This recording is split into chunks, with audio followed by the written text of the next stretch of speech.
نمایشگاه گنجینه فرش‌های نفیس و زیبای دستبافت ایرانی، مبلمان، برنز، تابلوهای نقاشی، مقدم هنرمندان و هنردوستان گرامی باد. دیدار ما در ترژر گالری واقع در 9875 یانگ استریت، جنوب میجر مکنزی. به علت استقبال بی‌نظیر هموطنان عزیز و فرارسیدن نوروز 1388،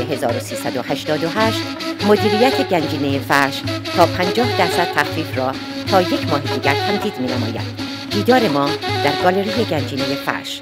نمایشگاه گنجینه فرش‌های نفیس و زیبای دستبافت ایرانی، مبلمان، برنز، تابلوهای نقاشی. به مناسبت گشایش گالری گنجینه فرش از کلیه علاقه‌مندان به هنر و زیبایی جهت بازدید دعوت بر من می‌آید.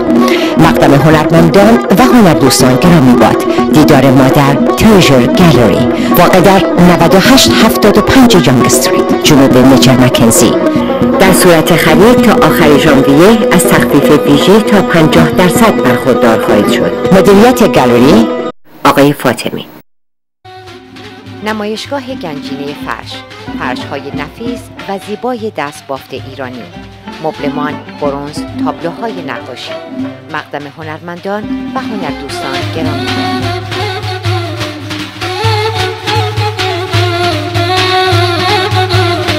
دیدار ما در ترژر گالری واقع در 9875 یانگ استریت، جنوب میجر مکنزی.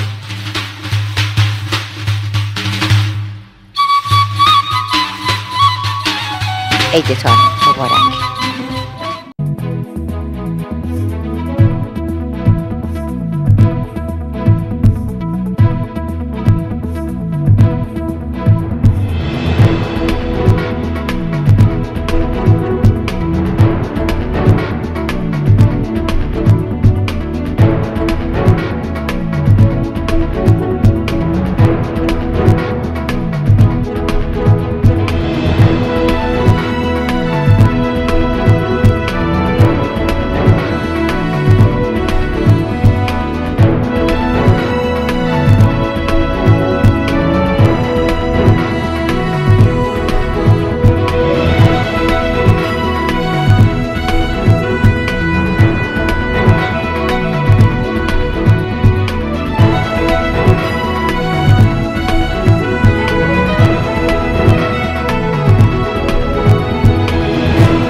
حراج بزرگ فرش و تابلو فرش های نفیس از تلویزیون ایرانیان کانادا ITC هر دوشنبه ساعت 8:30 شب به صورت زنده به وقت تورنتو توسط گالری گنجینه فرش.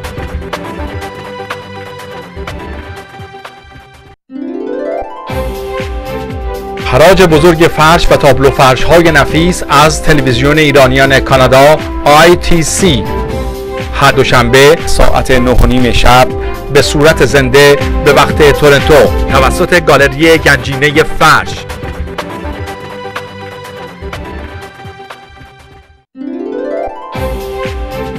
حراج بزرگ فرش و تابلو فرش های نفیس از تلویزیون ایرانیان کانادا ITC همین امشب ساعت 8:30 شب به صورت زنده به وقت تورنتو توسط گالری گنجینه فرش.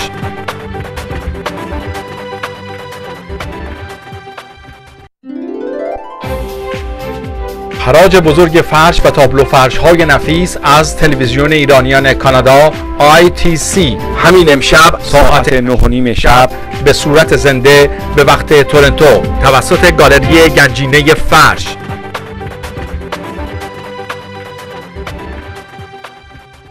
حراج بزرگ فرش و تابلو فرش های نفیس از تلویزیون ایرانیان کانادا ITC هر یک شنبه و دوشنبه ساعت 9:30 شب به صورت زنده به وقت تورنتو. حراج بزرگ فرش و تابلو فرش های نفیس از تلویزیون ایرانیان کانادا ITC